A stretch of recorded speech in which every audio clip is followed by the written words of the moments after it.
All right, good evening. Welcome to Victoria County Municipal Council for Wednesday, November 18th, 2020. Just a couple of quick notes before we start. We are streaming tonight, so I will ask anybody that's in the court chambers or the council chambers that you turn your phone off so it will make sure that our Wi-Fi signal stays strong. So your Wi-Fi has to be off. It affects our ability to stream. So with that, the agenda has been circulated to you. We've had a request to go in camera at the end of our meeting, so that will be added to the agenda. Are there any other additions or deletions to the agenda?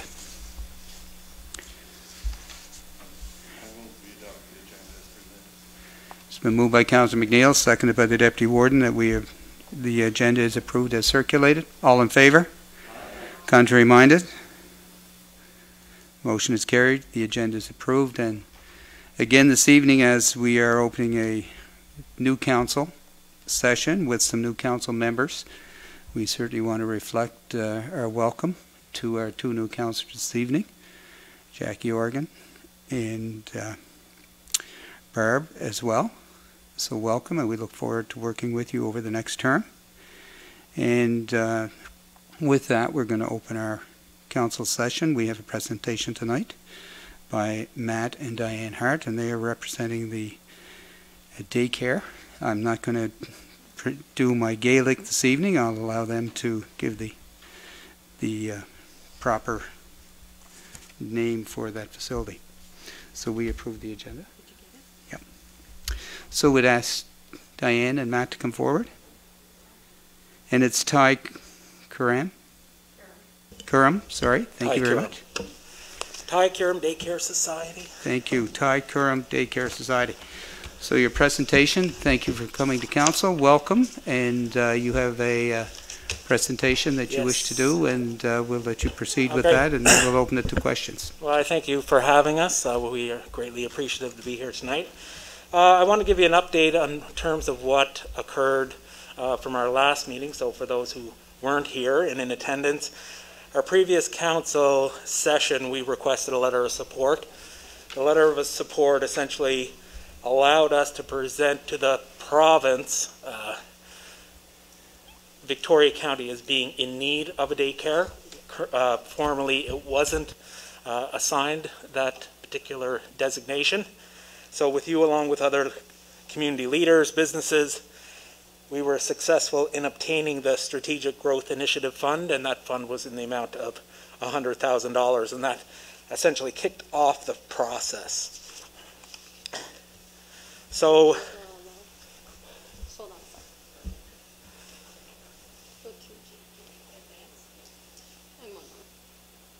perfect. So the total funding that we received was $100,000. This allowed us to do necessary capital improvements for the facility. We're located at the community center, which is across the street there. If you drive by, you can see some of those visual capital improvements outside, but a lot of the work was done the inside. And essentially the expenses, which Diane are going to talk about, we incorporated a second society. It's the Brodor Wellness Society. That was the gym that we put in the basement of the community center as well, and Diane will talk about that a little bit later on. So the allocation of the funding, so I wanted just to go through of what we spent this money on essentially. So the first thing that we needed to do was to improve the fire and environmental improvements. So fire improvements, so the Badek Community Center was owned by the fire department. However, the fire suppression system didn't work at the time, or it needed some upgrading. So what we did was installed a new fire panel. We upgraded the system to ensure that it was working. Obviously, the daycare regulations that we have to abide by as a licensed facility requires that. Other things like replacing some sprinklers, some fire extinguishers, emergency plans, etc., was all done in accordance with the regulations. The sprinkler system was a significant portion of that. It was just over $17,000 for us to repair that or improve it. The next was Department of Environment or Department of Health. Essentially because a licensed facility needs to prepare food and snacks for the children who are in attendance. Food inspection was necessary, as well as fluorescent lights that were located in this community center itself. They needed tubes that essentially go over the lights because they didn't have shields. So we needed to replace them. So there was a long list that the Department of Health, Department of Environment required as well. So we completed that. The biggest part of our money went to the capital improvements. If you flip to the next slide there. Yeah. So, as I mentioned in the guidelines, you're required essentially to have a certain amount of square footage for your window space versus the floor square footage area. So we operate on the top floor of the community center. So if we were going to use the entire main floor, we would have had to install, I don't know the exact amount, but so many new windows. Essentially, it would not be feasible to do so. So what we've done is actually created this transparent wall that has cutouts of trees essentially in the daycare itself. So it allows us to borrow light from one side of the community center for the use of where we have the actual child center located. And they're cut out, I don't know if you can see it well enough, but there's trees essentially carved out in the dividers itself. And everybody essentially that goes in and views this are kind of blown away by it. And we're taking the outdoors and kind of bringing them inside. So it's actually quite a phenomenal wall. Other things like this is the infant area. So you can see my daughter is on the right-hand side. That's Haley. So we had to install some new windows in the infant area. So the infant area would be the water side. And that's her making sure that everything is done appropriately. So here you can see, get an example of just how much window space we need to the actual square footage. This is in the back room behind the bar. So the room itself really isn't that big, but basically that entire wall is now windows, and that's what we require for daylight for the square footage. So that's why the divider in the main space was so important that we had that built, because you can imagine how many windows we would have had to put in that space. So we did some additional work in terms of capital improvements, so storage units, plumbing.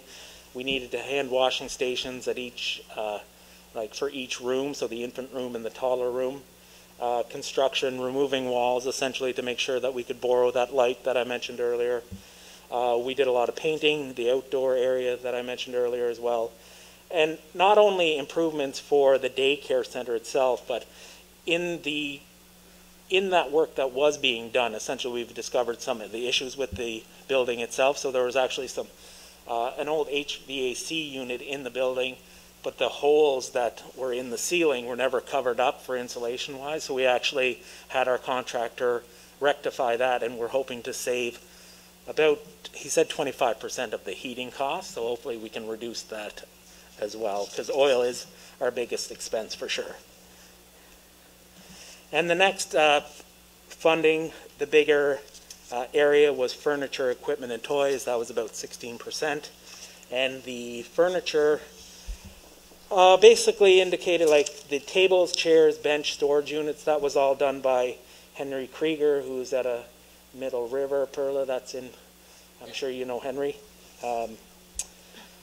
Yeah. And I mean, the amount, like for those of you who have children, and I think most of you do, is you know how expensive children can be. So our license is up for 22 children. That's 18 toddlers and up to 4 infants.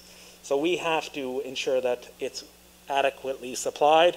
And even with COVID, that's presented a bigger issue, because it's been recommended to us that even for art supplies, let's say, that each child is to have their own set of art supplies instead of sharing, just to make sure they limit that transmission if it ever occurred. recommendation, not a requirement, but still. One of our focuses too on any sort of the improvements that we made or purchase of the toys was trying to support local as well. So that's when, you know, Matt was mentioning some of the furniture being purchased from Henry Krieger. It's good quality wooden furniture for the children. It's going to last a long time. Had a little bit of a higher price point than if we were going to go out and buy plastic, but it's also going to last significantly longer. And it gives us the ability to support local as well.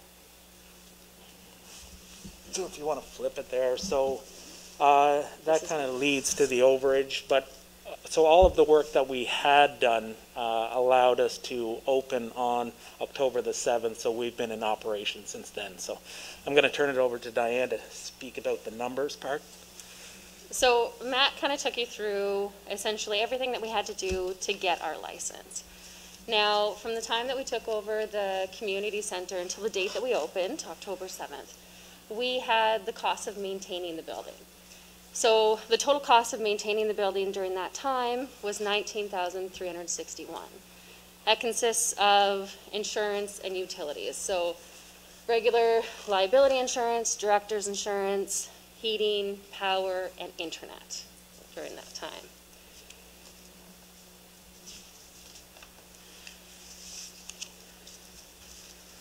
Okay, so next we're going to take you to the Bedeck Gym and why the Bedeck Gym was designed the way that it's designed and why we wanted to go forward with creating it. So one of the things that we knew at the very beginning was that we required a second revenue stream in order to even operate a daycare. So, which, if you think about it, it's a little bit crazy to think about. You get the parent fees, the government funding, but then you also require a completely second revenue stream in order to operate the daycare. So the gym was designed as a nonprofit gym. All the equipment was donated, and 100% of the net profits are donated to the cost of the building, and our hopes is that the gym can cover the operating costs of the community center and further contribute to the operating costs of the daycare as well. So the daycare has costs like food for the children, right? Different supplies and cleaning supplies, art supplies, all that fun stuff. One of the most important things for the gym is that all the equipment that is in there is donated. So the gym has very minimal costs, so it's able to contribute, maximize its profits, and contribute that to the community center, which, of course, benefits all the other nonprofits that are in the building as well. Now, of course, what was our biggest impact to the gym operations this year? COVID, right? So in March, we had to close the gym, so that was mandated by the province. And not only mandated by the province, but we have to think about public safety as well. So we had no income for the gym from March to August. We opened back up in August with the help of some summer students that helped us kind of get everything up and running, get the members used to operating under the new guidelines for COVID. And once we were comfortable with that, we were able to move back to our 24-hour system. We did receive some of the provincial government funding for COVID. It was minimal because it's based off of your income. And of course, we just opened the gym. So that amounted to just over $1,200. And then, of course, in August, when we reopened, we had very minimal membership. Our ideal membership level will be 100 members year-round. And in 2021, we're going to increase the price to $25 a month. This will create gross revenues of $30,000 and will cover, if we were able to maintain that, it will cover the operating costs and contribute a little bit to the daycare operating expenses as well. Right now, we're at 58 members. So you can see where we definitely have that room to grow.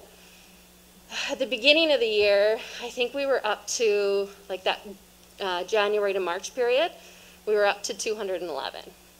So we could definitely see some growth there, which would definitely help the bottom line as well. Oh, maybe back it up one. Yeah, there we go. Okay. I don't know, were you able to print off the annual budget for everyone? Everyone has received a copy. Okay, perfect. So here I'm going to kind of take you through the annual budget that we sent out. I don't think anyone has it printed off. There's a few here. There he has one. I'll go at a very high level. So essentially how we've created our annual budget is we've scrutinized every single quarter to see what realistically can we expect for enrollment. The enrollment then drives what we can receive for parent fees, and the government funding is all based off of enrollment as well. So then from there we can figure out essentially where we need to fill those holes, right? So the annual, the very last page there, summarizes all the quarters. So if you take a look at the very top, the revenue, it goes through the parent fees, and then it says QIG. QIG is the provincial funding that we receive from the government, and that's funding that we can expect every quarter. The next two lines are the Infant Initiative and the Inclusion Support Grant. These two grants are a little bit more difficult to qualify for. You can still qualify for them, but we can't expect to qualify for them year after year, quarter after quarter, okay? So if we take just the parent fees and the QIG, the funding that we know that we're gonna get year after year, that's about $131,000. Now, if you compare that to our total employee costs, the salaries, EI expense, CPP expense, and employee expense, our total employee cost for a year is almost $148,000. So we fall significantly short on wages alone, let alone our remaining operating expenses. Then if we do everything that we can to make sure that we can qualify for those two provincial government grants, and we do receive those, we would get about $142,000 a year. So again, still falling short of just our wages alone, which is about $148,000. That's why we need to fill in the gaps with fundraising, donations from the community, and any other further sources that we can obtain. For example, we're going to be applying for the operational grant, right? So if we were able to be successful in the operational grant through the Victoria County, then that could help to reduce our fundraising need. If we don't, if we didn't get that, our fundraising need annually would be $24,000, which in a community of our size, it does put a little bit more strain on the community members and the businesses, right?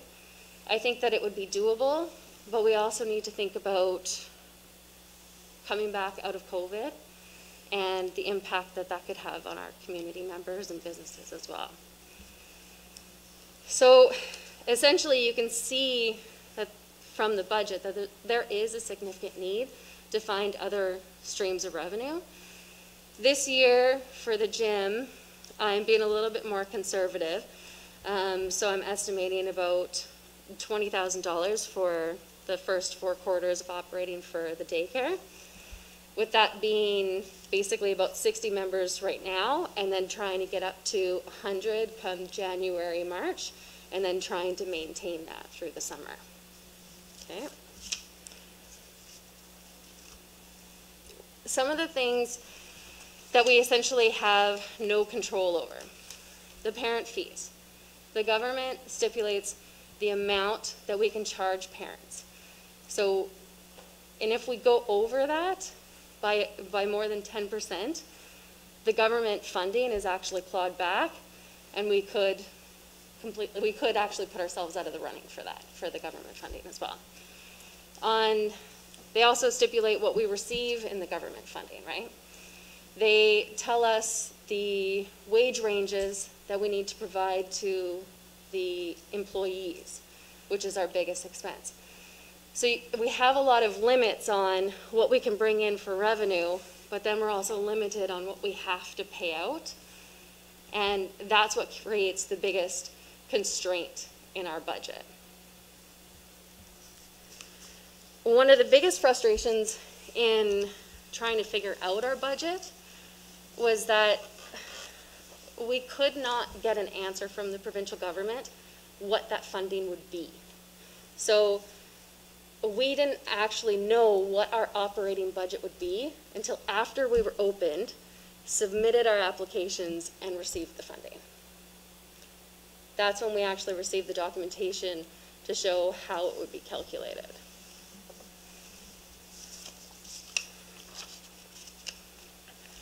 So essentially, what does this budget mean in terms of our practice? What do we have to do on a day-to-day basis, and what do we have to do moving forward in our operations to ensure that we can maximize our revenue and try to keep our costs under control? We need to maximize our enrollment, and we need to make sure we utilize our staffing ratios to our greatest ability. So in the toddler room, we can have 6 toddlers to 1 staff. And in the infant room, we can have 4 infants to 1 staff. Ideally, I wouldn't want to be up to the max. What does it mean if you're at the max? It means you're burning your staff out. You're creating a situation where it's maybe a little bit more stressful. You might have more turnover in your staff. So those are situations that it's too bad that that's what we're up against. Another thing that we're going to have to do or think about doing is utilizing untrained staff. So for every 2 employees that we have that are trained staff, we're allowed to hire 1 untrained staff. So we can bring someone in at minimum wage or just above minimum wage and utilize that cost savings. Another thing that we're going to have to look at doing is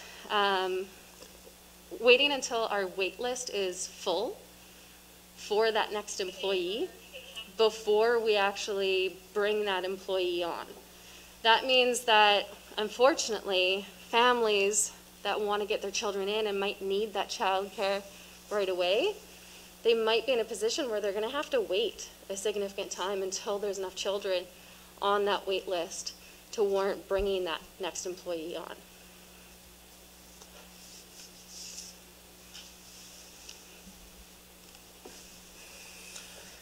So we want to talk a little bit about the entire focus of the society. While the society is a daycare society, we have been mandated to, in our lease, to manage the entire community building. So in our practice, we can't just focus on just the daycare alone. We have to consider the community building as a whole. And we need to make sure that some of the choices that we're doing and the improvements that we're making is hopefully going to benefit all the other nonprofits that are in the building as well. As well, we want to make sure that we keep the main floor of the community center available for rental space. Now, some of the reactions that we've heard with the divider that's in there is that it creates a different type of environment. So if an individual or a group wants to come in and they want to rent just half the hall, it's really easy for us to accommodate. If somebody comes in and they want to rent the entire hall, we could very easily take out the 2 middle panels and still leave a little bit there, leave a little bit for a little, it's really beautiful to look at. We've had a number of people comment even that they would want to come to some events with the wall still up because they might want to create an environment or an event with 2 different environments. Maybe one with a little bit of a louder environment and then one with a quieter environment for people to socialize a bit more. Some of the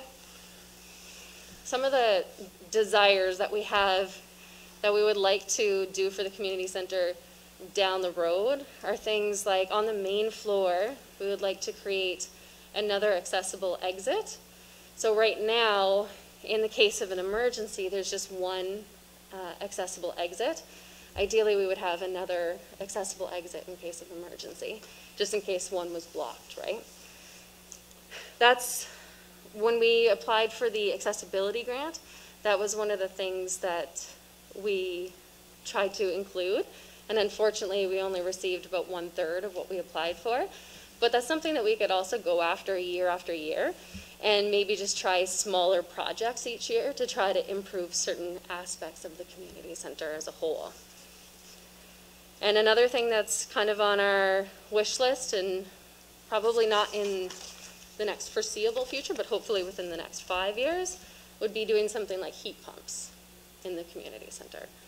So it make it a little bit more comfortable for summer events in the center as well. So essentially that takes you to our ask. Now I know that it might not be what we can attain today, but essentially what we're asking for is help with the cost of maintaining the building until we were able to open the daycare. Thank you very much. And just to clarify, just so that we know what the ask is you asking for this amount for this year, or are you asking for subsequent years? We're asking for the prior years. So the costs of maintaining the building from the time that we took over the lease until the date that we opened, October 7th. Okay, thank you. Just a point of. So if we're going to just open it to questions, if you're good with that. Thank you very much for your presentation, and we certainly value the asset that you have developed in the community. And it was needed. You've provided it, so we do recognize that. So perhaps Councillor Patterson, any quick comments or questions? No, not really. Thank you, the two of you, and I'm sure there's a lot more who did all the work to put this together. And it is a needed service, and I'm not about to open the wallet quite yet. But anyway, thanks. Thank you, Deputy Warden. Yeah, no, thanks very much for the presentation. Just so who actually owns the building? The Badek Fire Department owns the building, Okay. and we lease from them. Is it a long-term lease, or how long would the lease be? The lease is, I think it's for 3 years with options to renew. Okay. But as part of the lease, because I think the financial strain for the cost of operating the community center for the fire department, I mean, we take a look at their prior financial statements, and even for oil, I think is about $12,000 a year, right? Mm-hmm. So, I mean, it is definitely an expensive building to run, for sure. Okay, but the province did give you the $100,000, even based, it was only a 3-year lease, not the owner of the building? Yeah. So the $100,000 was for capital improvements only. Okay. Yeah, so it had to be utilized there, No, which we were over by about $8,600. There were a number of additional costs. So for example, on the infant room, the structural integrity of that wall had to be maintained, right? Because essentially the majority of that wall is now windows. Okay. So there had to be a little bit more work done there. Okay. I noticed that you have roughly about 14 children there at this time, and you can go up, but how do you choose, like how do you pick the children who win? Say if you had 25 people applying, how do you choose? Is it based on low income, or how do you? We do have a policy that lays out what that preference is. Preference goes to first full-time.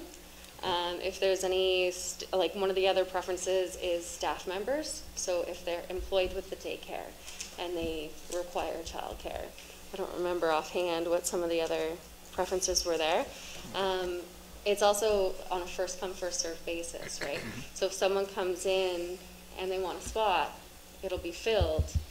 And then if all those spots are then filled and the next person comes, they would be added to the wait list.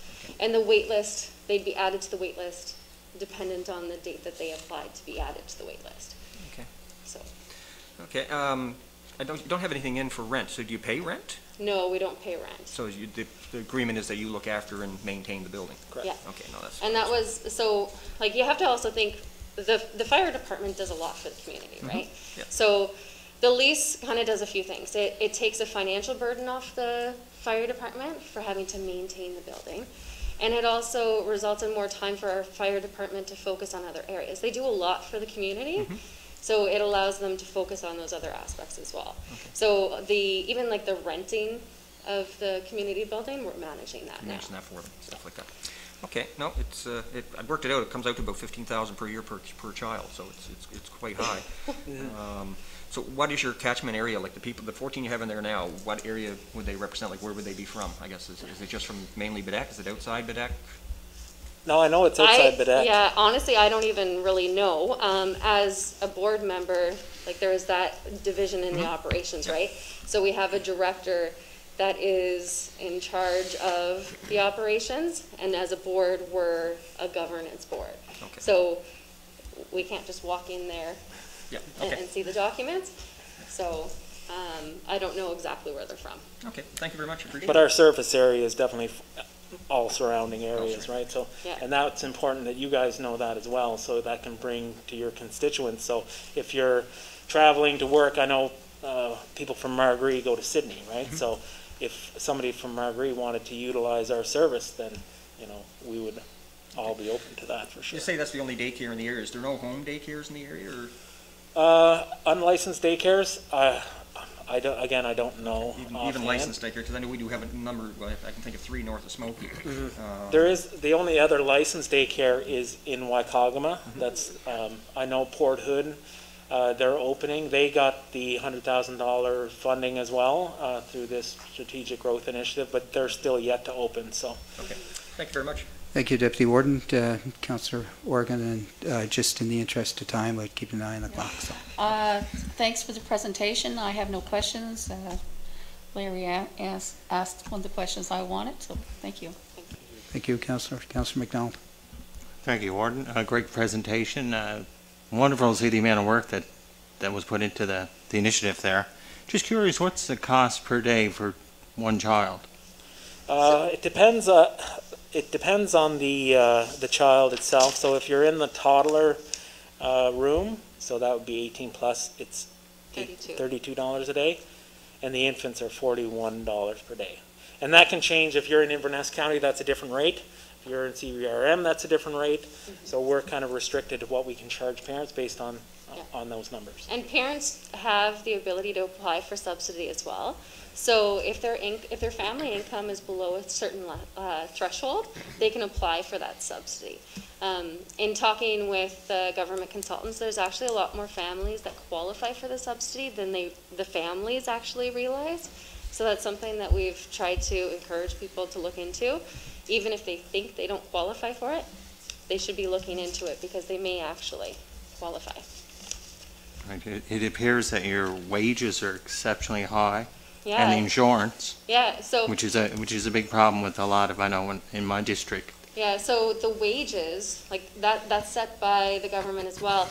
And you also, for the funding that you receive, right in the funding agreements, it's set what you will pay your employees.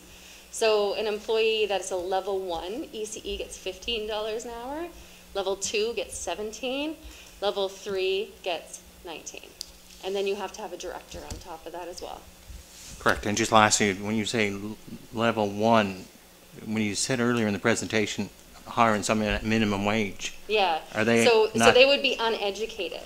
So an ECE level 1 has done about 1 year of education. An ECE level 2 has done 2 years of education with their placements, and they've received their certificate, right? Level 3, I believe, includes a degree. Yeah. Thank you. Yeah. Thank you, Councillor. Councillor McNeil, any questions or comments, please? Put your mic on, please. Put your mic on, Paul. Sorry. It's a valuable asset to the community too.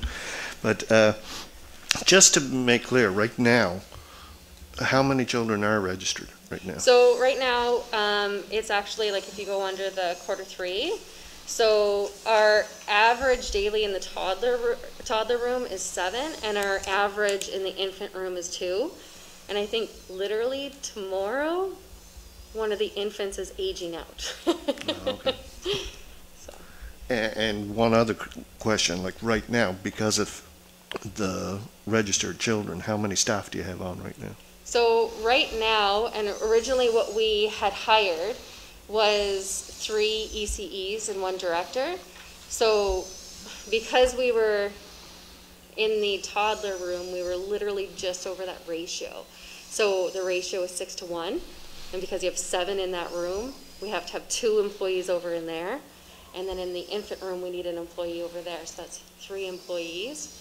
And then the director would be spending about half their time providing breaks to the staff, and then doing the other half of the day spending that on their paperwork. And are the employees from the local community too? Do you know? They're 1 from local community, 1 was originally from the area and moved back to the area, and then 2 from Ontario. The 2 from Ontario actually are going to be moving to Halifax to be closer to their brother. Tomorrow is actually their last day. So it's unfortunate that we're going to lose them, but at the same time, it gives us the opportunity to kind of relook at things financially. So we can, once the infants age out, which will be mid-December, all the infants will be aged out, and in that toddler room, we can make sure that we're fully utilizing that 6 to 1 ratio for the next little while. And right now, we don't have any infants that we're expecting to come in. So we can easily get by with the director and the other staff, and we're looking for a part-time to help with breaks. Yeah. Thank you. Yeah. Thank you, Councillor McNeil. Councillor MacLeod, any questions, please? Thank you for the update. It's great that it's open now. It's just a month now, so it's great to see that. Do you struggle with the income? There's some organizations that you can partnership because you have that another space, or rentals. How's going with the community about to rental the space? Yeah, you also have to be careful on the use of the space. So during the day, you can't really have much in there because the children are in there. So anyone that would be in there would need to have like the proper checks and stuff like that. Yeah. We've looked into, like what if we moved a certain organization into the other half, and we've looked into that under our licensing, and we can't do that. They would have to be a licensed entity to share the space. Okay. Yeah, but the rental aspect of it, definitely. Do you have any for these holidays or something you see the community is calling for, because before was the community center for everything. Now you see the people is getting that it's calling to you, or might we have to be some some merchant in there? I think the rumor that's out in the community is that it's not available for rent. Okay. And that's what we keep hearing back, and so that's why we're trying to communicate. No, it's available for rent, and we can use your help with that as well, right? Yeah. So what are the things we want to concentrate on? Increasing our enrollment, increasing the gym membership, and trying to get the word out there that we want the community center to be used. For the space that you have that. Yeah. Okay. No, thank you. Mm-hmm. Thanks for your presentation. It was very good. And it's obviously a big need is childcare. But you have room for more. I just want. Yeah. And I guess everybody must know about it. Well, we try to post as much as possible and get the word out there. So keeping that open communication, I think, is key. And keeping that flow going as often as possible also helps. And I think there will be a point where the information grows and grows even to the outside communities that would have access to, that would need, I guess, access to daycare. So that's our goal as well, not just advertising or posting here, but getting that out to the community at large. And I know we have a trouble with that. Even the local paper, like the Standard, is now gone, right? So that's a big way that we could endorse the daycare as well. So. What about if you, I don't know if that's even something possible, but if people from out of town were coming in town for the day and they were doing their errands or things, would you do it on a daily basis? would you do it on a daily basis, or does it have to be more Yeah, permanent? A than daily that? basis is a little bit more difficult to manage. But like even if you were at full enrollment and let's say that day a parent chooses not to drop the child off for whatever reason, sometimes people pay for a full-time spot and they only take their kids 4 days a week, right? It allows that opportunity to kind of have a floating day. I know I've talked to other daycares and what they might do if they reach that full enrollment is they create a floating list. So people who maybe are not in the daycare yet or they're just on the wait list, they're interested in the daycare, but we're at full enrollment. We can't take anyone else on. If someone doesn't drop their kid off that day, we can give them a call and say that they can bring their kid on down that day. So there is possibilities for that.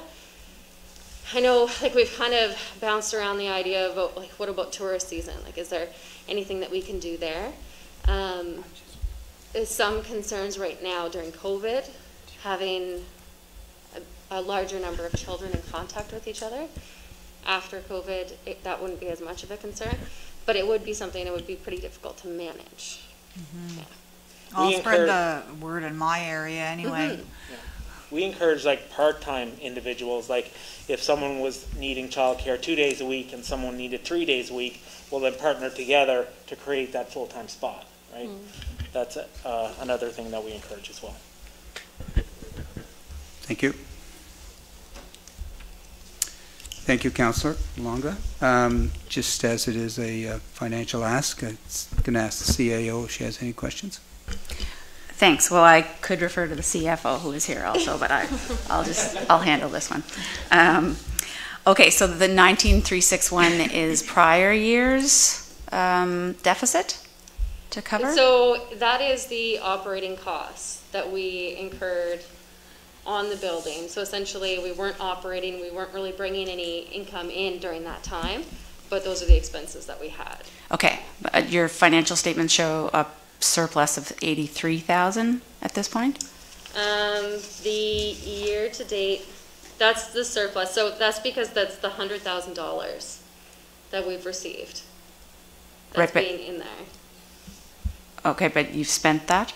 Yeah, so that $100,000 is, we have $108,603 Yep. in capital assets. That's where that's spent. Okay, so it's in your equity, it's in your investment in capital assets. Yeah. Okay. So the 19,361 is for prior years. There will be future asks also? Yeah, so what we will be applying for under the grants is the operating grant, the $10,000. For future years? Yeah, yeah.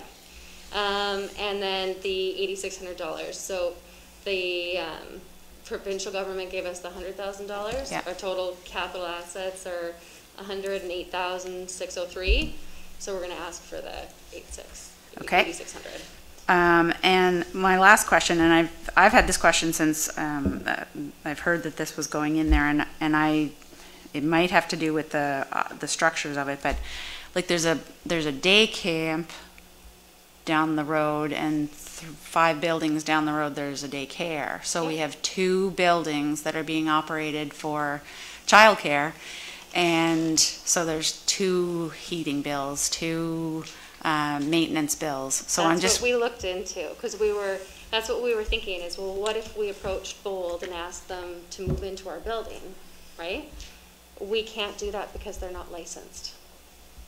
So we can't share space with them. Okay.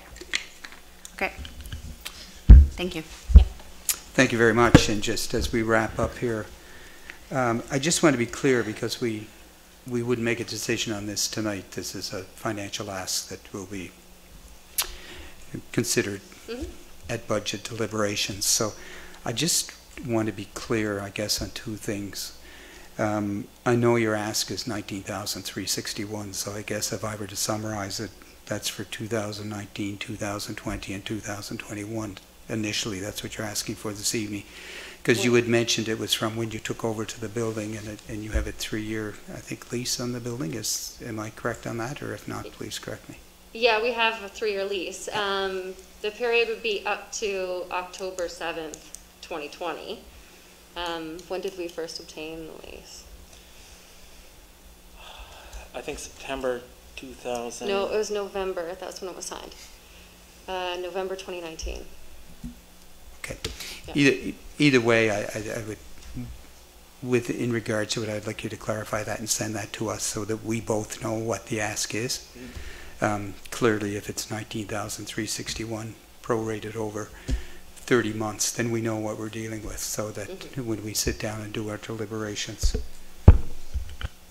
So with that, I want to thank you very much for your presentation. I want to thank you very much for your dedication to opening that facility, and we do agree with you. It was needed. You have provided it, and as mentioned earlier, we will not be making a decision tonight as far as whether or not this would be an application that we will be looking to fund either in part or in whole. That will be a discussion at a later date. So thank you again for your presentation, and we appreciate it. So there is one thing that I do want to mention. So we Sure. do have contractors and businesses in the area, so they might be watching tonight. So I'd really like to thank them. So Richard Plant, who was our contractor, he put a lot of his account that we still owe him on hold. So we appreciate that. Bedeck Building Supplies as well, who has provided us with a lot of the building materials. They've agreed to hold off on their account. And Us. oh yeah, Matt and Diane, who has also contributed $9,000 to the opening of the daycare too. So I think that's everybody. no, thank you very much for acknowledging them as well and having their patience and their faith in you to complete the project. Okay, So thank you. with that, as we just wrap up here, what is council's wishes to this particular request? I'll motion that we move it to budget deliberations. Okay, thank you. It's been moved by the Deputy Warden that this request be referred to budget deliberations. I just want to note, though, please fill out the application, and we've been talking about that also, but we only consider anything when the application has been filled out. So Has or hasn't? Did you we only will, Yes. we ask everyone to fill out Yes. the application. Yeah, no, it hasn't been filled And out it's yet. already done. Yeah. We'll just keep- Great. So it is moved by the Deputy Warden. Do we have a second for that? Second. Seconded by Councilor McLeod. All in favor? Aye. Contrary minded? Motion is carried. Thank you very much. We're going to move on to the next item of business. Council this evening, minutes of the previous council meeting were circulated to you. You had an opportunity to review those. Any errors or omissions in those minutes?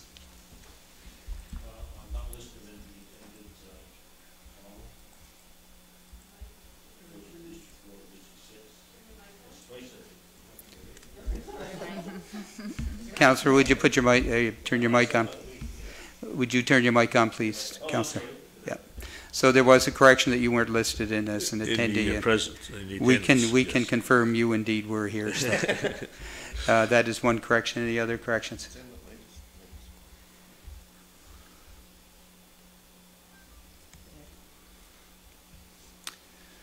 Okay. Any other comments on the minutes?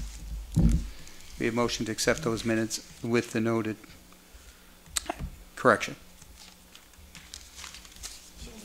Moved by Councillor McNeil, seconded by Second. Councillor McDonald. All in favor? Aye. Contrary minded? The minutes were approved. Is there any business arising from those minutes? Just I have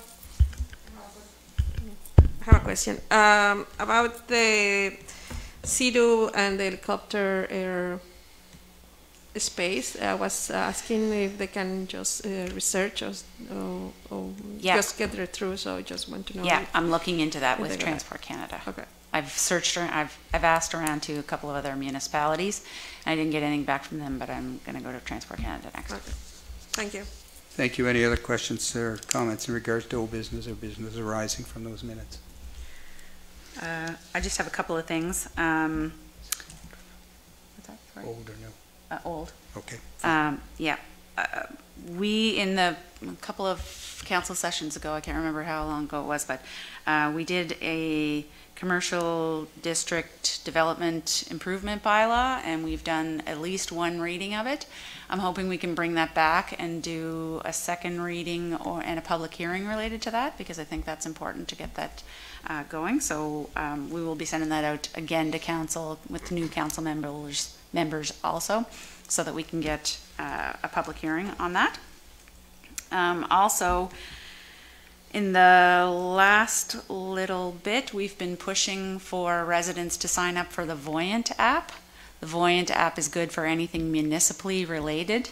If there's a water break, if there is storms coming, anything coming from our EMO, we've heard from a few residents that they didn't know how to get information. So if they sign up for the Voyant app, anything that is municipally related, they can get that. So we're encouraging them to do that.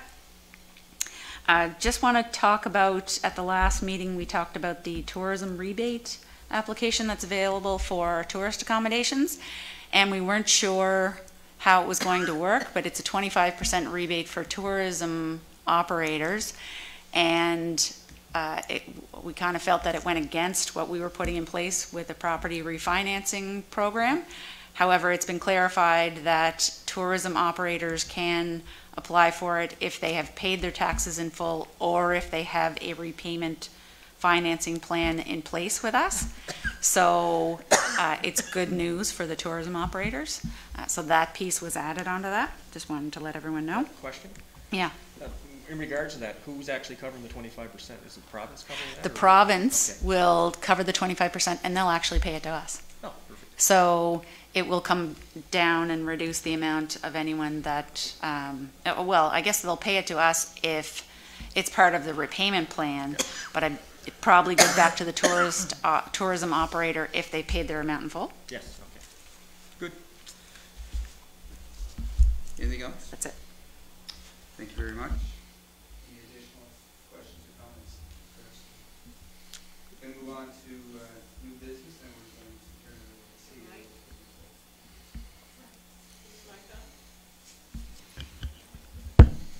Sorry about that. My apologies. We have dispensed with old business. We're going to have new business. We're going to turn it over to CAO for her report. Great. So I've sent you out some information related to the reuse center stats that we had in the last little bit. So it was only open for 2 months this year because of COVID. We got some response back from the organizations that have used or who have been able to fundraise from the reuse center, and they had some great ideas, and they also said that the staff was really great to work with out there, and they thanked our staff, where a lot of you went to visit there today and tour the transfer station site. So congratulations to the staff, that's always great to hear. Just to let you know, you've received my CAO report there. There's also some stats there on rejections up to the end of October. We get better as our non-full-time residents seem to go back to their other locations. So our residents do a really great job at sorting of their garbage. So kudos out to them. Just a couple of things. We had some department head meetings over the last couple of weeks, and what's happening in there. In tourism and Dan's department, you've seen his presentation for placemaking. He also has been discussing some ideas with Jocelyn and with Lydia on Christmas parade involvement, and we will let council know, because there'll be something happening outside here on the lawn for that. We're having a visioning session happening next week for visioning in Bedak. Dan has also done, he's going to be doing some placemaking sessions around the county starting in December. And he's also working with Victoria County Trails Federation on some projects. Lydia has been working on the newcomers package that the warden is on the board of, and him and Councillor McLeod is there also. So Lydia is going to be helping out with that. She's also working on one with St. Anne's area at this time. She's planning on doing some type of winter staff event to get our staff out and active. She's also helping Dan with the placemaking project, and we just heard another staff member is looking to get involved in that too, because it's pretty exciting stuff. She is going to have a strategy for her active living strategy. She's going to be taking that to council in draft form in the next, I think that's at the end of November that we have her on for a session related to that. She's helping with an application for an indoor track down at the Northern Victoria Community Centre. She has done there was a press release related to outdoor learning and natural seating project that's coming to completion, which is a local product that's at all the schools, gives them a place to sit outside at schools for classrooms, so it's really great. She's also working with Ski Cape Smoky on a modified ski and school program. And her and I think Councillor McLeod and Jocelyn have been working on a youth council project. So we could see some youth coming here to run a joint council session in the near future. Amy in finance has been working on some projects, some grant applications, some financial reports, collections of taxes, which we're going to hear about in a little bit. Public Works has been getting all of their equipment winter ready. They're also working on a lead sampling project right now, and they're looking to see if they can partner with Senior Safety. They're seeing a couple of samples come back, which isn't part of our system, but possibly when it gets to houses, that there might be a small amount of lead happening in the houses. And so Senior Safety, we're going to see if they can partner up, if it's in a senior's home, to see if there's some funding available to help with mitigating the risk that causes. And Public Works is also going to be coming to council or to committee of the whole to do a presentation on tipping fees in December. Senior Safety has also come to our last couple of department head meetings, and it's really great because she's getting some ideas from what's going on in other departments and then saying, hey, that's something that I can help or get the information out on. She has a brochure that she's left here for everyone. It's her latest Senior Safety newsletter. Take a copy of it when you're leaving. And yeah, she's looking to work with Robert on lead sampling in homes. And today she had, I think, her 2 daughters here with her, and she was at a seniors luncheon today with them. They were her helpers. Economic development. So Patrick has been working with Wagmacook and the COA on some trail funding options. He's also been helping Dan in the visioning session, which is happening on Tuesday. He's setting up a broadband meeting that is happening this Friday with Develop Nova Scotia. Working on an investor package related to the housing strategy that has been released.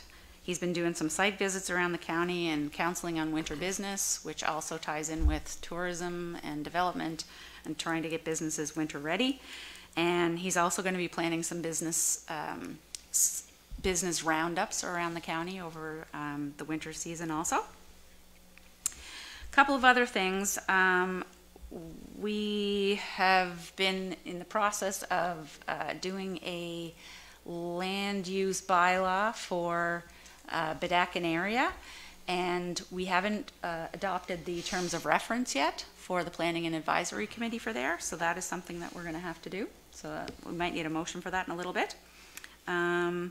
Also, we've received some, every municipality around the province has received some safe startup funding related to COVID, and so we got a small amount of money. It's to replace projects and funding that we are missing out on based on COVID happening. We have to come up with some creative ways to spend it, and a lot of it has to be COVID related. As I was talking to Fraser about this earlier, I sat in on an FCM webinar related to deeply affordable housing, a new funding stream from FCM, and as far as I can tell until today, we don't qualify for any of that. It's a lot of the funding is set to go to big cities for homelessness. So we didn't meet the criteria for funding at this point. And just also to let you know, I'm instructing a course, a virtual course with AMANS called Covering Your Assets course. It's going to be this Friday and Thursday. It's an hour-and-a-half virtual session. So that's what I got. Thank you very much. Any questions or comments for the CAO with the report this evening? Just one thing with the developments, like the development rules for development standards. Yep. Around the lake. I was involved in a SEPI meeting, and they came out with development standard guidelines probably in 2008, 2009. They made a presentation here.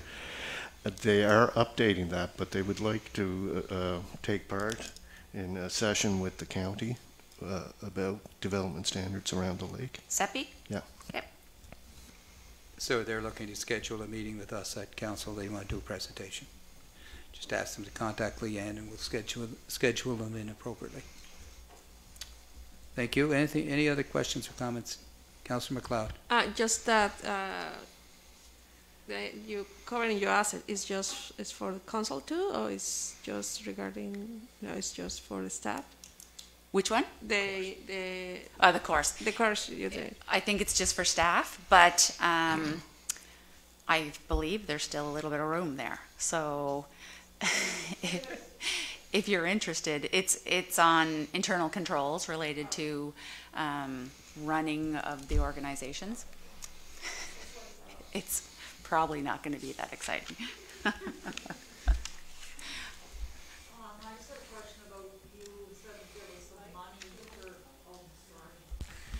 You said there was money for COVID related things. Like, what do you mean? Yeah. So the province through it was either AMANS or NSFM sent out a survey to ask municipalities what they're missing out on: transit funds, recreation programs, deed transfer tax, anything that could be COVID related that we are not generating revenue from. It depends on the way that you look at it. Fortunately, we don't run recreation programs, so we're not missing out on a whole lot of money related to that. So fortunately, we're not down a whole lot of money, but unfortunately, we don't run these programs to be down the money. So they gave us some funding related to allowance on doubtful accounts, cash not coming in related to taxes, shortfall on recyclables that may not be coming in, several different revenue streams that we have that could have been lost. So we got a small chunk of what the province was giving out compared to other municipalities where the transit system actually shut down. And I mean, our transit system's shut down too, but we don't generate the revenue for that. We don't run it ourselves. So we did receive a bit of funding for that. Thank you. And it's also to cover more preventative measures. So you're sanitizing, you're... the reason I was asking was because someone in my area asked if there was money for PPE for businesses, like for restaurants. And so we did have a program over the summer related to that. And we did have a COVID stream, and was that Dan that was running that, or Lydia? Lydia that was running that. So through our recreation department. So have them contact our recreation department. Okay, thank you. Thank you. Any other further questions, comments? We're good. We're going to move on. Sorry. Just a couple of things under new business. Yes. Thank you. I won't take long. First of all, I'd like to thank council and Leanne and Steph for the work they did last week to get that letter for me to go on the FCM committees. I've been placed on 4 committees. It's the old saying, be careful what you wish for because you might get it. I had 2 Zoom meetings yesterday. I have 3 tomorrow, and I have 2 or 3 more before the end of next week. Anyway, but it's interesting Leanne brought up that point because that was discussed. There were 100 and some people yesterday, from British Columbia, Yukon, North, right to Newfoundland. The issues that were discussed were housing, internet, climate action change, So, I mean, we often think, or I do anyway, we're kind of lonely here in Badek and really, but it's right across the country, and it's incredible the common themes that come out. just to mention a couple of other things on those issues, and as Leanne mentioned, their focus is on homelessness. And a number of people from rural areas brought up the point that homeless is not an issue for us, it's housing, and I brought up about our seasonal housing. So I'm going to send the report we got from the partnership off to the gentleman that's looking after that in Ottawa, to see if there's anything they could fit together or whatever. Transit, they're pressing or looking for a permanent transit fund federally, which would, and rural transit is one of their priorities. And I just back up for a second. Right now, it's advocacy days, and they're meeting with the MPs to bring these issues forward with them to the federal government. I mentioned to the deputy warden, they talked about a disaster mitigation fund, which may apply to the breakwater in Eels Harbor, in English. And as Leanne mentioned, right now, they're not looking at rural municipalities, but there was a number of them mentioned that we need help too, kind of thing. So it's been interesting so far. I don't know what tomorrow will bring, but thanks again for the opportunity, and I think it will give us some, at least, information sources that we can use. Secondly, and the warden, I don't know, maybe you were going to mention this, but the warden and I attended a luncheon on Thursday with Dave Dingwall, the president of CBU, and I didn't get a chance to speak to the warden until when we left because he was engaged in conversation with someone else. But I found it very uplifting. He pinpointed the problems we have in Cape Breton. He went through those very, succinctly, and then looked at some ways that the possible solutions to them is. And what they're really doing is looking for a new science center for innovation and discovery at CBU. And again, we've had presentations from CBU in the past and so on. We had Mr. Dingwall at our session with Gordon McIntosh and so on. So even though we're an hour away or an hour and a half away, I think there's a lot of ties that we can make with them and work with them and so on and so forth. So anyway, thank you, Warren. Thank you for the new business items. I have a question. Yes, It's just for about the committees that you are in the FCM. I was, just for clarification, it's more than one. You are in sit-down? Yes. Committees? Yeah. I'm on 4 committees. In 4 committees. Yeah. Do you need to travel to Ottawa for that 4 committees? No, that's what I thought, Drew. But Yeah, they're all Zoom. They're all Zoom meetings now. Yeah, but I have to go upstairs and close my office door for an hour. No, but eventually, it's just because I was just thinking it's one because it's 4. You have to start traveling a lot and. No, see, it's all this week and next week, and it's going to be Zoom presentations. Yeah, just asking because we agreed to cover the cost of travel. Every committee you have will be more than one, so we have to make it just clear because in my email was just 1 committee, but not 4. So just clarification: if you have to travel, if we agree to pay the travel for each committee. That is you asking? Yeah, I think if there was travel involved, they'd schedule most of them at the same time, the same trip.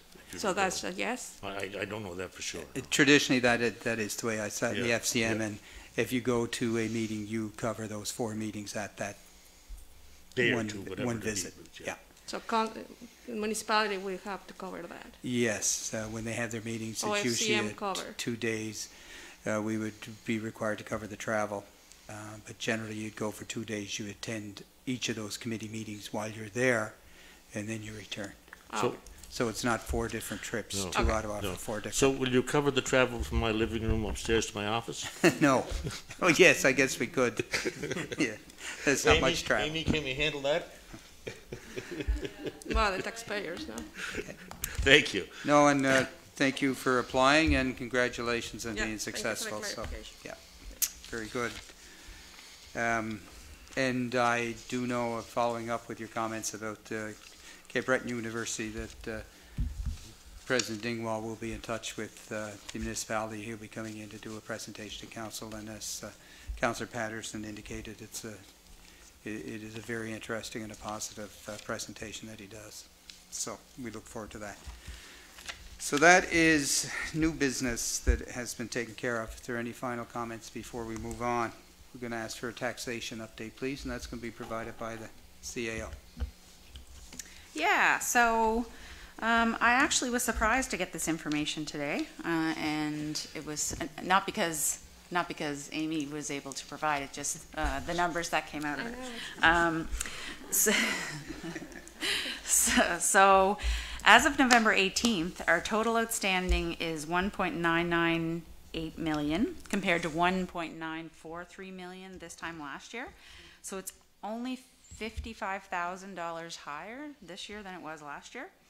Our current outstanding is 1.34 million compared to 1.27 million last year, so that we've lost some ground in our current, which COVID probably is coming into play in that, so that makes sense to me. So we're 68,000 behind where we were at this time last year.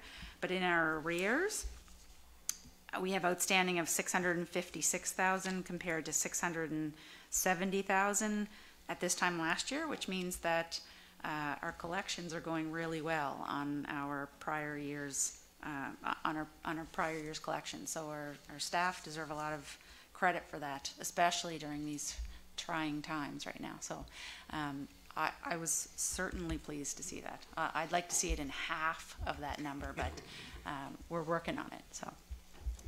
And I just want to say thank you, Amy. With this email, makes such a difference when we're talking. Okay, I'm good. more visual too, but thanks. Yeah. And Alex has already Yeah. she's sent this information out to me, and I presented. But we could be sending that email out earlier too as information. Great. Yeah, great. Thank you very much, and thank you, Amy, and thank you for providing the information. Next item on the agenda tonight is Department of Transportation Infrastructure Renewal. If you have any items or concerns for your district, now is your opportunity to list them. We'll start with Councillor McDonald. Yes, Warden, thank you. I have a few this evening in regard to one is the intersection in Cape North at the top of the hill, the stop sign that's there. Getting calls from local residents that vehicles are going through the stop sign and not stopping, whether it's tourist or what have you, but it's something that's I've been called upon quite a bit in the last probably month or so, and they're wondering if maybe TIR could have a look there and do a review where the stop sign is located. Size-wise, it seems like it's a little bit smaller compared to their standard or regular. Okay. If I can have that put on the list, I would appreciate that. Okay, we will put that on the list, sir. Second one is a shoulder that leads into where the old Morrison's restaurant is located between the Cultural Center and the Community Museum. The parking lot just on the right side of the road there's quite a bit of, it looks like it's a hole or potholes of some type, but I've been getting calls from locals. So that's where the community mailboxes are located. And if TIR could have a look at that, it appears to me maybe a couple of loads of gravel that would alleviate the problem there. Shoulder at 496 Aspey Bay Road needs immediate attention. Their markers are in place, and the district area supervisor is aware of these spaces, but has informed me that funding on their behalf has been ceased at this time. So I just want the minutes to show that. Okay. That's put in there. Be reflected in the minutes, Councillor. Shoulder washout at residential location 2548 in Bay Road Valley. That leads down to a resident's driveway there. It's probably a good 1.5 foot drop from the pavement, he says, so it's kind of damaging his vehicle every time he goes to turn down. He'd like to have some gravel put there if he could. And these people also are advised to call the TIR number, which they do when the ticket is released to the area supervisor, and they have done that. So Okay. once again, they are aware of the situation there. And a big one was the turnoff from St. Margaret's Village by the co-op store that leads down towards Capstick, brought this up at numerous councils in the past, and it's a real thing that needs to be looked at sooner than later. If they could reassess that and have a better look and come up with some type of plan, maybe before that winter kicks in for that. And I think that's it for TIR.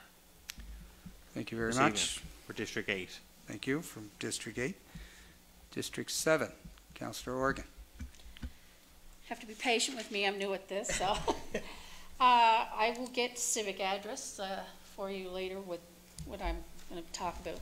We have rock erosion that needs to be placed in New Haven. The area always floods. Fire trucks can't get through. And the lady that lives there usually has to get out of her home. Another one is in South Harbor. It's a walking safety hazard. One of the snow plows hit a creosote embutment and kind of knocked it down, and now the gravel is going down over the hill, which leaves big holes. I will get you the civic address. I do have pictures of that. Another one, I don't know if this is Department of Transport or another one, is where do I go for speed limits? That you can refer to Department of Transportation. They Okay. have a, yep. I got a call from residents in North Ingonish. They own the Groovy Goat farm.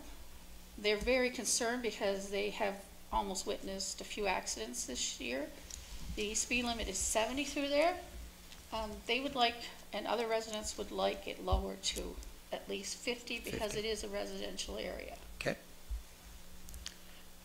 Another one with Department of Transport is we would like signage.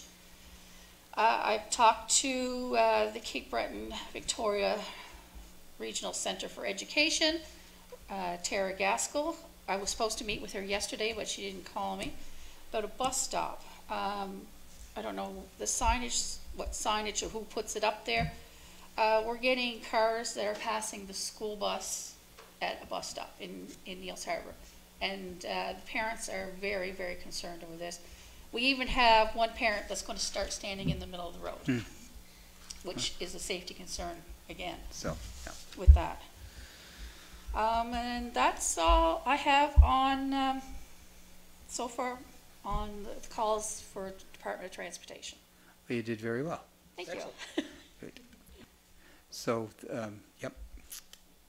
So, Councillor McDonald, thank you for that, Councillor Organ. And the issue about the school board, maybe we'll notify the RCMP that was brought up here as well. I'll be talking to her again. Great, thank you. I want to go back to, apparently Councillor McDonald has neglected one item on this list. No, just to concur with Councillor Organ there, in regard to the speed issue, speed zone issues, we know that we have Mr. Murphy that Yes. looks into those issues. Yes, The last 4 years I've sat on council, I've yet to see Mr. Murphy or had any response from him. true. So I'm just wondering, is there someone that we can go to other than Bernie Murphy for that process, or if we could find out who, We can and we will because that seems to be a little too long to get answers get a response. for my constituents, Yep. and I'm sure hers as well. Others as well. Yes, we will track that down. It's duly noted. Deputy Warden, any TIR concerns? Actually got some good news. Oh.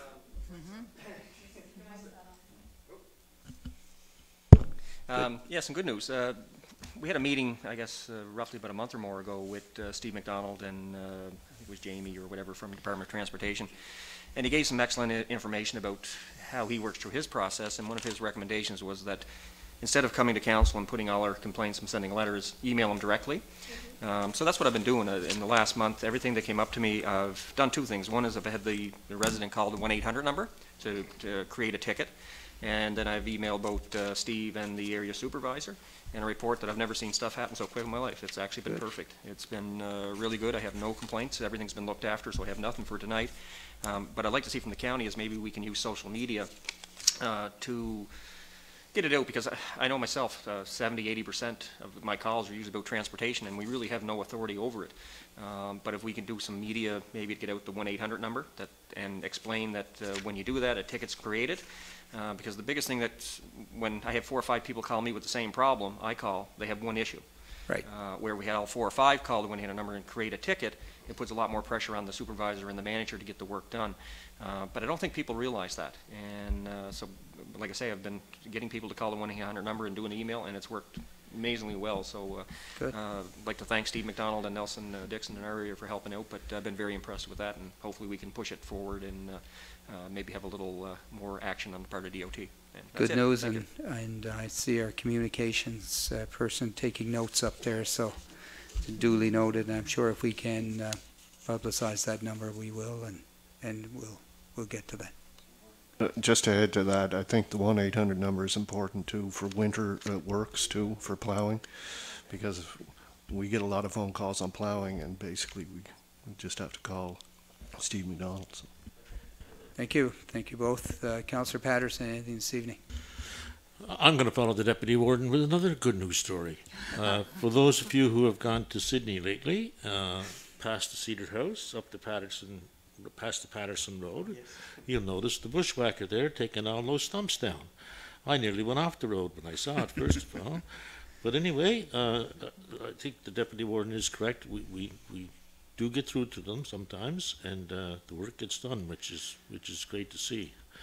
But really, the truth be known, the warden took some pictures of that on one of his trips. I think that was what tipped the scales for it. So. Maybe so. Thank you. Thank you, and give credit where credit is due. We often talk in a different vein about the TIR, so tonight they're getting some recognition and some appreciation for what they do. Thank you. Thank you both. Councillor McNeil, anything from you this evening? Just a few. And actually, I was talking to Steve McDonald about these items already, and he said he'd look into it. Okay. The fall grading on most of the roads, it wasn't done, but they are going to look into it. They're not going to do a full grading. It's going to be a patch grading, but I asked them especially to look at the John Neil George Road. Okay.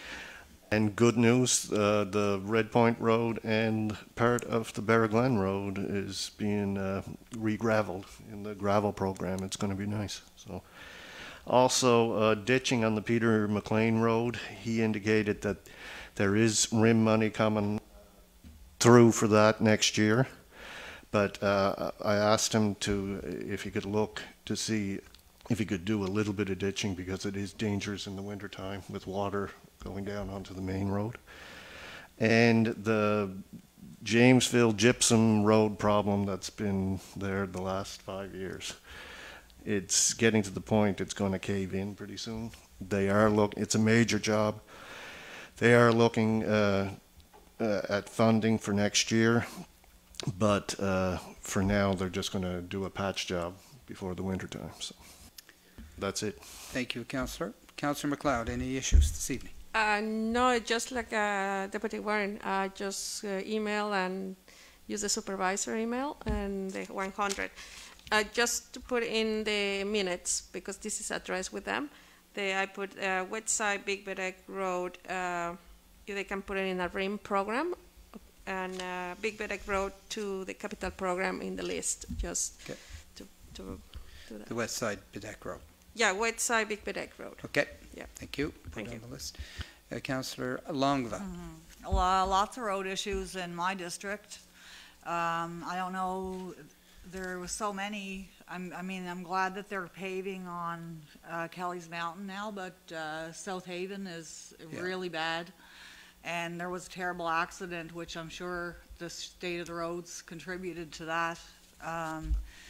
Along the Bedek Bay Road, the people that live there would love to have their sidewalks fixed, because they like to walk into the village, and it's very difficult for them to do that, and it is their recreation. So I think that one's important. And a lot of the side roads, like, they feel neglected in Big Harbor, they feel neglected in Plaster Mines. There's one man on one of those roads that has taken it on himself that he's fixing his own road, because he's given up on someone going to fix his road. Our roads are pretty good, except from the Englishtown Ferry to the church is terrible as well. And I guess I'll be happy to get that 1-800 number and call Steve if he could do something, and and I'll tell people to call and send emails. The other thing was, that we're allowed to give a street light. Is this the right time to talk about that? Yes, you can, as long as you have the, oh, I'm sorry. Save that. I didn't realize that until I read Norm's email earlier about the civic addresses, like being more specific about holes in the road or sidewalks, but I do have the civic address for the street light. Save the street light. When we come to district concerns, you have to make a motion to do that, so just hold on to that one till. Oh, okay. We'll deal with it then. Yeah, so I guess that's it, yeah, for me. Okay, thank you very much, and I just want council to know, just because some of us are traveling long distance today, I just got an email saying that the roads at least west of Baddeck are getting the weather it's a tough traveling, so just keep in mind. So we'll just keep going through tonight, and rather than have a break, and if you want to grab something to eat on the way out, then maybe we'll do that as well. So having said that, thank you, and please hold your request for the streetlight. We'll address that under district concerns. Are there any notice of motions this evening? Nope, no highway. And we have changed our reporting procedure to Department of Transportation, that we're not doing motions or letters. It's being picked up, and clearly with the information that they have given the councillors, it appears to be working. So we encourage council to continue to do that, and would encourage your residents and your constituents to do it the same, because it seems to be a better way of getting some action. So are there any notice of motions tonight? Do you have that term of reference? Yeah, I have that down under a district concern. Thanks. Is it Steve that I talked to about the sidewalks in Baddeck Bay? They will, what will happen, that information will, whether we pick up tonight, are we sending him a summary of what is addressed tonight, or? We will send him we'll get the information out for the 1-800 number and Steve's email address, and that seems to be working as the way to do it, so the reason that they're being brought up here also is just so that it's in the minutes, which... Your mic's councilors are bringing them up here so that it's in the minutes, but the way that TIR is to get through their system is if the councillor lets TIR, Steve in particular, the supervisor, know about it, that's the way to get the concerns to him. So Good. We'll get you his contact information. Thank you. You're satisfied with that? You're good? I'm very satisfied. Okay. You'll get to know Steve quite well over the next 4 years, trust me.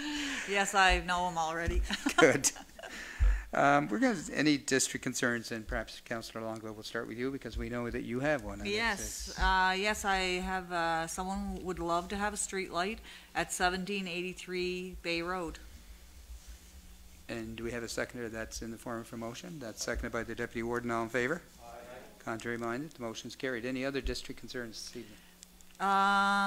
Let's see, I did have a lady who is in her 80s, and she's always had a mailbox at the end of her road. Until a couple of years ago, the mail driver, I guess, decided that it was too dangerous to stop at that particular spot where her mailbox was, but she wants her mailbox back. I don't know how to go about doing that for her. We can, if you make a motion to send a note to the area manager for Canada Post for... Okay, I'll make a motion to Victoria send County? a letter to the area manager of Canada Post to ask for, I guess I'll need a civic number. It'd be clarification, like that it's not to say that they will or won't, but there's a reason, may be a reason that they did or did not move it. Yes, So. well, it is there. It's kind of on a hill, but Yep. if they moved to the other side of the road, it could maybe solve the problem. And I mean, she's in her 80s, and she's always got Sure. her mail at the road. And Yep, so it, Send us a civic address. I'll send you a civic address. so we just need a motion for that, please. Councillor McNeil seconded that. All in favor? Contrary minded, motion is carried. There was one other thing, oh yes, was when you're driving around the harbor, there's no cell service. There's no cell service in lots of areas, like from around the harbor, Indian Brook, till you get to the Clucking Hen, really. Yep. And so I think that we need to have emergency phone. there, because if someone was in a, went off the road or was in a snowstorm or for whatever reason ran out of gas, and there's no phone within miles and they can't use their cell phone, so I don't know if that's something that can happen, to get phones. Yeah, it's first Right time beside the actually, bathroom. first time it came up. Maybe we refer that to Lyle, or would that be the suggestion? Are you talking like what kind of emergency? Well, they have them on the mountains, like on North Mountain. They have a landline, like that's there. People can use in an emergency. So I'm thinking that there should be some of those strategically placed, so that if people ran into problems, that there'd be a phone, because there's no cell service. Okay, so yeah, I'll check with Lyle to see who he knows up the line. I'll check with Lyle to see who he knows.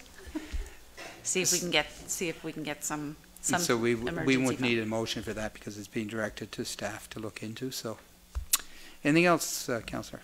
One other thing, I don't know if this is the right time for it, but somebody did come here and gave a presentation on the time bank that we have in our area, and they Right. were looking for funding, and so they had mentioned it to me.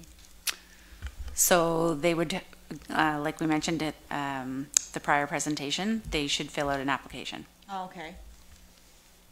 Okay. I'll pass that along, and that's all my concerns for tonight. Thank you. Thank you very much. Councillor McLeod, any district concerns? Yeah, I have. Yes. We was in Public Works today, and I mentioned about the reusable building for North, and they say they're going to come to council with Public Works sometime in this month, and we will talk about that.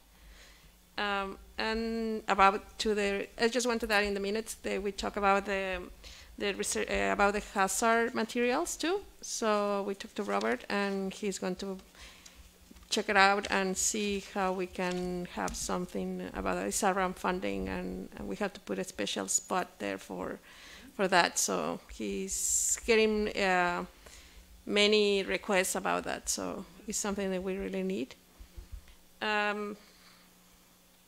We was an email circulating about a resolution from the county of Pictou about the relief from rinks and holes, and I wonder if we can get through that letter and bring it to council to if they agree for resolution. So is council agreeing to send a similar letter? What was that? Sorry. So it was a letter talking about rinks and the problem that they are having this year related to COVID, and sending a letter off to the province, I believe, for funding to the related to Premier. that. Yeah. I thought we did. I don't know if we did it formally. No. Okay, you want to put that in the form of a motion? Can I make formally that motion to send a letter, this picture? Community culture. Very good. We have a seconder for that, and that would be for, I second. seconded by Councillor McNeil. All in favor? Contrary minded? Anything else, Councillor? Yeah, I have Ishkeven Falls, winter is coming, so just to tell them, to put very clear synergies about winter and don't cross in the snow. And they finished the project, the main trail this year, so wonder if they have any plans to start with the river trail next spring, or what is it going to do there for the next year, sorry. Phase 2. Yeah. Be in the form of a motion as well. Can I make that motion to send a letter to DNR? We have a seconder for that, please. Second by Councillor McDonald. All in favor? Contrary minded? Motion's carried. Anything else, Councillor? Yeah, I have if we can send a letter of thank you to Food Good Boss. It's an organization, they deliver kind of groceries to the students in the school. 300 bags full of bread, like a small groceries for the families.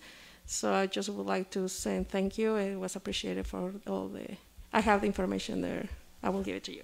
Thank you.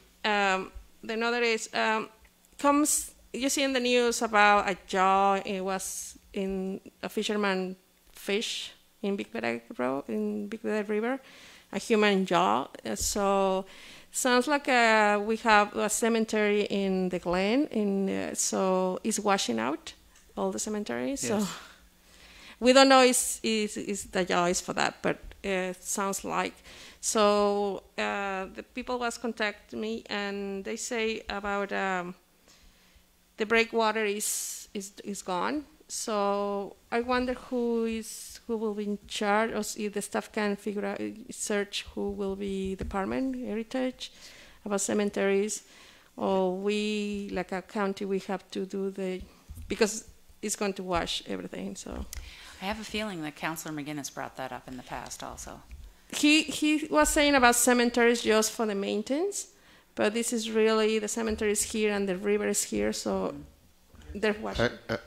Yeah, actually, I think Councillor Budge at one time brought it up too, with a graveyard down there, and he was in contact with somebody from the province over it, so I'm not sure. It's Department of Culture and Heritage that's responsible for cemeteries, so. Yeah, they can come and check it out and do the job, the work. That would be in the form of a motion as well, where you're. I can make another motion about that. You have a seconder for that, please? No, second. Second by the Deputy Warden, all in favor? Aye. Contrary minded? Motion's carried. And for the last, about the climate change, we have two plans, two booklets, activity transportation plan and municipal climate change action plan. So I would like if we can sit down and talk about it, what we can do. I know coastal erosion is a big thing right now for us.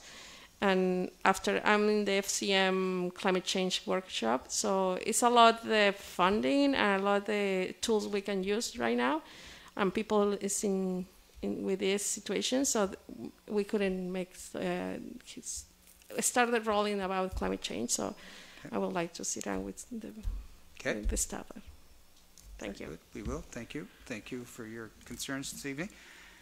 Councillor McNeil, any district concerns? Just a couple. I'm wondering if council could look at forgiving community centered water bills. I did get a phone call from the Public Works Director and said that the community center in Little Naris, he was going to start billing them. I guess it was overseen for the past number of years. But especially with COVID going on, there's no income coming in for community centers now, and even the base rate would hurt them quite a bit. So I wonder if we could look at forgiving that.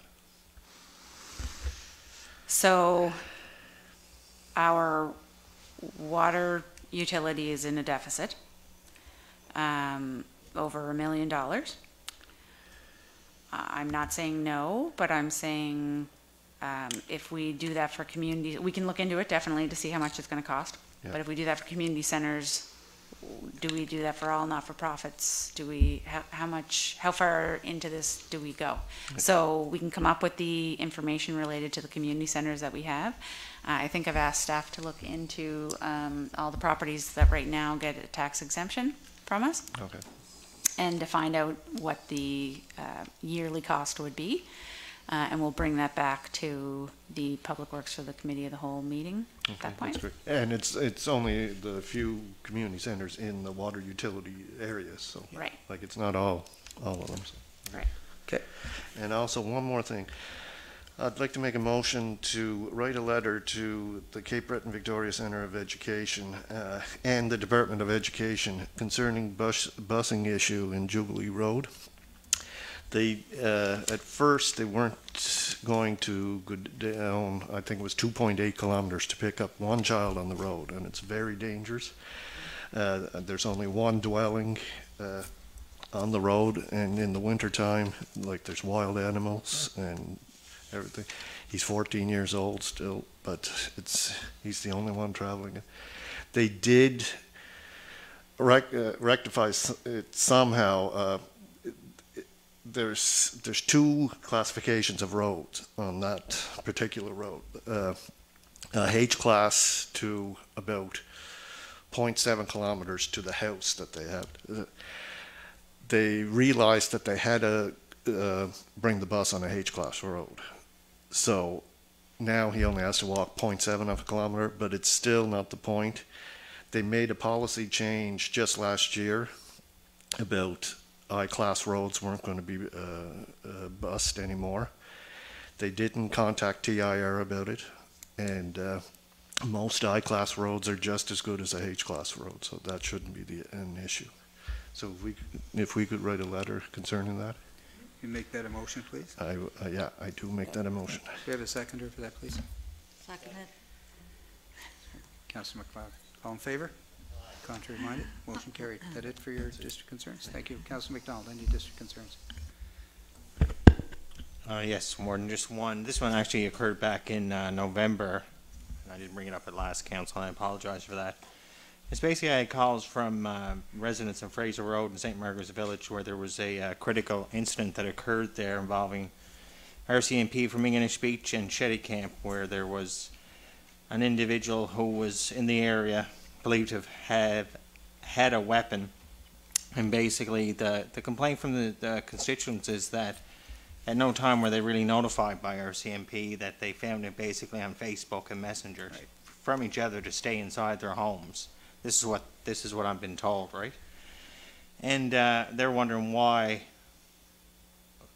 what's the process, although we had Staff Sergeant earlier explaining the alert system, right? They said they looked out, there's police cars everywhere, RCMP armed with guns and that, and they didn't know what was going on. So I guess I'd like to make a motion maybe to have a letter written to the Staff Sergeant and EMO, because people are getting things confused with our municipal critical incident system and the provincial alert system, because that's what I was getting calls, and why isn't the county sending us out the alerts? And so I was talking with local EMO, Mr. Donovan, and he said that actually has to come from a federal jurisdiction for RCMP. So if I could try to get some clarification for those folks on that, I'd like to make a motion to have a letter sent to Staff Sergeant here in Bedeck, and if we could maybe add the provincial EMO as well. Sure. Just to find out the criteria for that.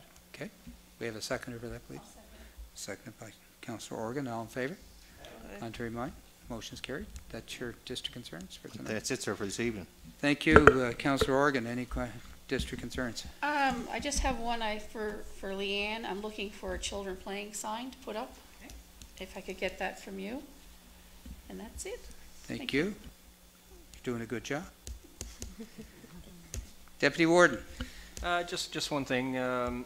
During COVID, I know different provinces and municipalities recognize a lot of essential workers. One group that was never recognized is the workers in Alderwood and in Highland Manor.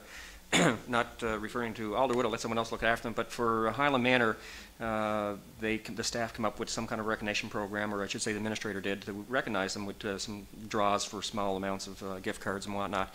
But I'd like to make a motion in order for us to recognize those ones, that $600 be taken from my district budget to Highland Manor to go towards staff recognition during COVID. And I make that a motion. Thank you. Do we have a seconder for that, please? And that's Councillor McDonald, all in favor? Contrary minded? Motion's carried. Thank you. Councillor Patterson, any? Thank you. Yeah, you mentioned Alderwood, Deputy Warden. I think there was something in place. I'm not absolutely sure. We can check on it and see. Yes. But I think there was. It's a very good point, exactly. Just an issue that seems to have solved itself in the last few days was their phone service was out 3 times in a week and a half. The last time over 20 hours. And as some of you know me, I called them on my cell phone, standing out on the step, leaning over the rail, and the person on the other end of the phone said, "Well, sir, you're breaking up. I can't hear you." I said, "Yes, because it's Bell service." I said, "That's why I'm breaking up." The other thing is with the fiber op, and we do have a meeting on Friday, maybe we'll get some answers that way, because that email we got today, Leanne, was rather vague, wouldn't you say? Didn't mention any times, or just that they're having difficulties with Nova Scotia Power. So just to keep those issues, people are asking about it. You know, someone told me the other day they were supposed to finish it by the end of the summer. I said, well, they didn't, did they? So anyway, just to put it on the record. Thank you. Thank you very much. And lastly, I don't, just two district concerns. Thank you, Councillor McLeod. We need to adopt the terms of reference for the Planning Advisory Committee, and I just had that under my list because Councillor McLeod and I sit on that. So we needed a motion to accept those terms of reference. And I think the only change that was on it was, Pearlie, you had requested that if it is not 2 village commissioners, then it's 2 village residents appointed by commissioners. So with that, could we have? But not really appointed by the commissioners. Like we was going to put it in the public, and will come 2 of them. Right. Yeah. Yeah. So I did get a response from the village that said that their members would be at the meetings. Okay. So we do have assurance that the commissioners will be at them. Okay. Thank you. So that is a motion with that noted correction. Do we have a seconder for that, please? I second. Seconded by Councillor McNeil. All in favor? Aye. Contrary minded? Motion is carried. The second item is just, I want to Can I just ask one? I'm sorry, yes. I'm sorry, but Furler brought up a motion for us to donate to the Legion Poppy campaign. Was that done? Yes. Okay, just checking. No problem. Just in something that came up a little earlier tonight, I just want to reference very quickly. I did receive a copy of a letter that was sent to Jocelyn on behalf of the Deck Bay Hospital Auxiliary, and just reinforcing the reuse center. They sent a note just expressing their appreciation for having the opportunity to operate that for a month.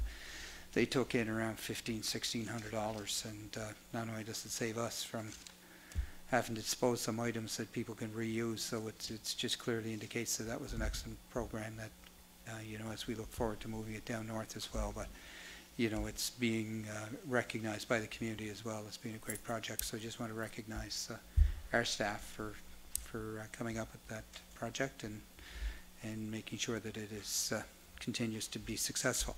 The other thing we just want to recognize too, that we were out at the solid waste facility today, and we want to thank Kelly and Robert for taking us through, and Leanne as well for taking us through and giving us another tour.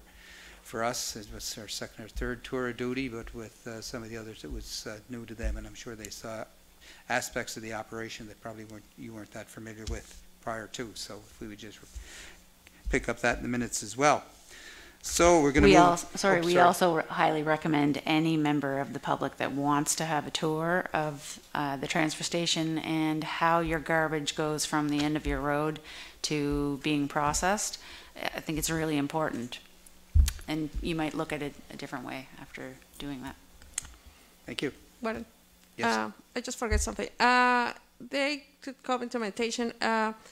The meetings are the stream in YouTube. The last one is in May 4th. So people was wonder if they're going to upload the meetings in YouTube channel. The last one is May 4th. On the YouTube channel? Yeah. Oh, I don't know. Since we started live streaming, they're all on Facebook. So you can't transport them, you can't convert them from Facebook into YouTube. Okay, so As of the live streams, since the live streams have started, all the videos are living on Facebook. so they can just watch them in Facebook. Okay, thank you. And we have a meeting. I was canceled because there's some streaming and around. I wonder if we can have double Wi-Fi, like another IP. If just special one for the streaming and another one for just office. Yeah, we have lots of issues with Wi-Fi Just in this one. building, so we Yeah. are looking to upgrade. Yes. Okay, thanks. And since we're doing live streams, we've already talked about having a dedicated line related Yeah, to just for that. council. So Okay, thank you. Thank you. Any committee reports this evening? I have one. I was wondering if we can, the cannabis committee, if we couldn't set up one meeting. After we have maybe a year now, so there's some issues coming in, and we'd like to talk about it. yep. Okay. So I'll contact Okay. the people who were leading that, Jean McQueen, I think. And Yeah, Yep, there's so we'll resurrect that. And another one, Victoria Transit. I asked for another date, and the financials are almost done. So she will be contact us soon for come to council and give you a report. She says it's going to be something for Christmas for seniors, like they can purchase. Trying to do punch passes, so they can buy for $50 11 passes. I think it's for gift cards right now. So the people want to purchase will be good and. Just a question, Councillor, do we know how the chair of SAT is? No, not yet. They have a meeting, but yeah, no. They asked John to just sit down in the committee, but somebody will have to get in the chair. Yeah, there's no people, so. Yeah. Thank you for that, for both those reports, the cannabis and the I just had a question about committees, because I joined a lot of them. Yes. So will they be in touch with me? So to tell me when their meeting is? Yep, Okay. they will. Some of them are, you were appointed by council as, you'll be notified as a councillor for our committee meetings, and the others, once we send out the changes to the individuals, individual organizations, they will contact you as the new representative, so. Okay, thank you. No problem at all. Do we have any bylaws or policy reviews tonight? We do not. Any correspondence? Do you want to mention that? Or? Yeah, so we received a complaint related to a fire that was in Fraser's district. Had some information related to that today. We have referred it on to district planning, who is in charge of our provincial fire marshal, our building inspector, and I'd like to table it because I'd like to invite John Bain to come and speak about it at a future meeting. So. Yeah, and we just received the correspondence yesterday. We didn't have an opportunity to send out to council. If John Bain is coming, we'll provide the background information for you. Very good, thank you. And when I was contacted by the individual as well, I indicated to that individual that that issue would be, if she sent me an email, it would be addressed at council tonight. So it has been addressed. It's been referred on, and so we've dealt with that particular issue, and there'll be more information as we proceed with that. So that's it for correspondence. Is there anything else to come to council tonight? We're going in camera for 5 minutes. We ask anybody that is here. We'll have to clear the council sessions, and we want to be quick because apparently the roads are getting a little bad. So we just have 2 quick issues that we are going to bring forward. So I'm sorry, you'll have to leave. Yeah, shut everything down. Yes, we're good. We'll just note in the minutes when we come out of camera, it'll be noted in the minutes that we made a motion. So Do a motion to adjourn, then we can. we want to thank everybody that joined us this evening, that streamed in. We appreciate your time and interest in municipal affairs. Thank you.